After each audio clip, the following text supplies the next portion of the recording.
नमस्कार, मी पंजाब डक. जूनच्या शेवटच्या आठवड्यात मात्र शेतकऱ्याच्या पेरण्या होणार आहे एवढं मी सांगू इच्छितो. काही जणांच्या जूनच्या शेवटच्या आठवड्यात होईल आणि त्याच्यातून जर काही शेतकरी उरले तर 10 जुलै ते 15 जुलै मध्ये पेरण्या होतील. पण शेतकऱ्याच्या पेरण्या होणार एवढं निश्चित आहे, कारण की जूनच्या शेवटच्या आठवड्यात चांगला राज्यात पाऊस येणार आहे. ते पाऊस काय होणार आहे, विदर्भाकडून येणार आहे. काय असते माहितीये का, तुम्हाला सांगू इच्छितो की मान्सून केरळमधून दाखल झाल्याच्या नंतर पुढे सरकारच्या नंतर महाराष्ट्रात दाखल झाला आणि त्याच्यानंतर स्थिर रावला आणि असं उभं वारं सुटलं की काय होतं, मग पाऊस काय होतं, मग पूर्वेकडूनच पाऊस येत आहे. मग परत काय होतं, ते इकडून पाऊस येत नाही, मग पूर्वेकडून पावसाला सुरुवात होती.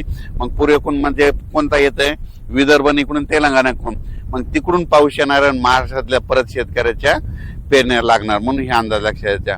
काही ठिकाणी 21 जूनला पाऊस पडेल, कुठं 22ला पडेल, कुठं 23ला पडेल, काही भागात 24ला जाईल, कुठं 25ला जाईल, कुठं 26 जूनला पडेल, काही ठिकाणी 27, 28, 29, 30, काही ठिकाणी 1 जुलैला पडेल, कुठं 2 जुलैला. तर काही ठिकाणी 1 जुलै 2 जुलै पर्यंत पाऊस पडेल. म्हणून हे लक्षात द्यायचं. पण पेरण्या मात्र सगळ्याच्या सर्व शेतकऱ्याच्या होणार, म्हणून हा अंदाज लक्षात द्यायचा.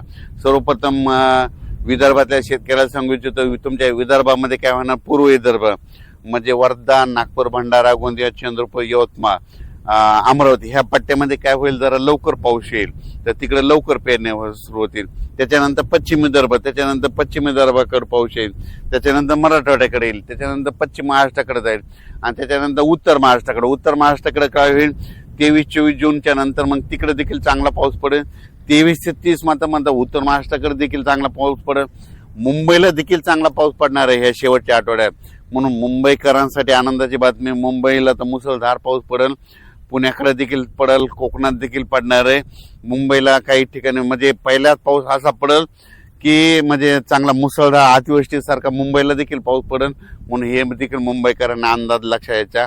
जूनच्या शेवटच्या आठवड्यात मुंबईला देखील पाऊस राहील, पुण्याला देखील पाहिजे, कोकण घाटमाथ्यावर देखील चांगला पाऊस पडेल. पण पाऊस येणार आहे शेवटच्या आठवड्यात येणार आहे. सर्वप्रथम मी पहिल्यापासूनच काय म्हणलो होतो की निसर्गाकडे, झाडाकडे कोणी लक्ष देत नाही. तुम्हाला सांगतो, वाढत्या तापमानामुळे काय झालं, निसर्ग 22 दिवस पुढे सरकला, उन्हाळा 22 दिवस पुढे सरकला, पावसाळा 22 दिवस पुढे सरकला आणि हिवाळा 22 दिवस पुढे सरकला.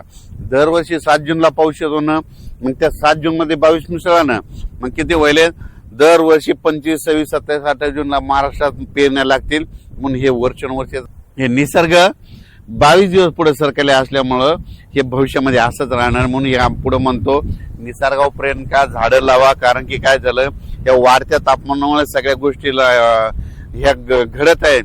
ग्लोबल वॉर्मिंग, पृथ्वीचं तापमान वाढत चालल्यामुळे ह्या सगळ्या गोष्टीला आपल्याला सामोरे जावं लागणार आहे. म्हणून भविष्यामध्ये झाडं लावावीच लागतील. झाडं लावा आणि पृथ्वीचं तापमान कमी करा. शेतकऱ्याला परत सांगतो की शेतकऱ्यांना घाबरू नका. हे तुम्ही मोबाईल उघडलं की तुम्हाला ते एल निनो नाव दिसेल. तुम्हाला सांगतो, आता तुम्ही वाटल्यास ना ते पेरू देशाचं तिथलं समुद्राचं तापमान करा, तिथून खाल्ल्या भागातलं तापमान करा.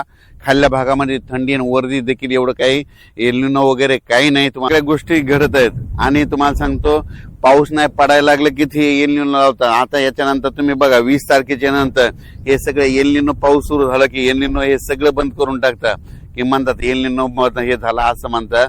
तुम्हाला सांगतो, हे सगळं काही नसतं. 2 समुद्र आहेत भारताला, 2 समुद्र आहेत, अरबी समुद्र, बंगालच्या खाडीचा समुद्र. अरबी समुद्रातला जरी पाऊस नाही आला तर बंगालच्या खाडीचा पाऊस येते, आपल्या भारताला पाऊस पडतो. म्हणून म्हणतो, पाऊस येणार आहे निश्चित, पेरण्या होणार आहे. यावर्षी सरासरी इतका पाऊस पडणार आहे, परतीचा पाऊस धुमाकूळ घालणार आहे. म्हणून हा अंदाज सर्व शेतकऱ्यांनी लक्षात घ्यायचा. शेतकऱ्यांना घाबरू नका, यावर्षी दुष्काळ वगैरे काय पडणार नाही. जूनच्या शेवटच्या आठवड्यात पेरण्या लागतील.